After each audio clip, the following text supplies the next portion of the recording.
Good morning. Good morning.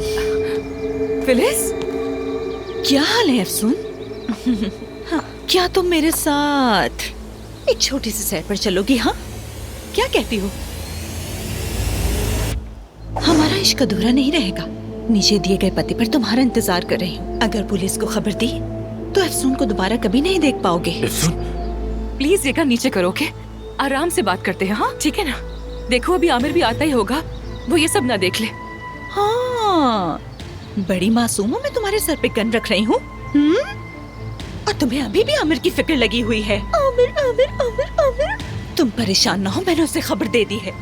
पहले जरा मैं तुमसे अकेले में कुछ बातें करना चाहती हूँ अफसून। अंदर चलो, मेरा दिमाग पहले ही घूम रहा है। पिछली बार निशाना चूक गया था और तुम बच गई थी। होशियारी की तो दफना दूंगी। चलो आगे बढ़ो।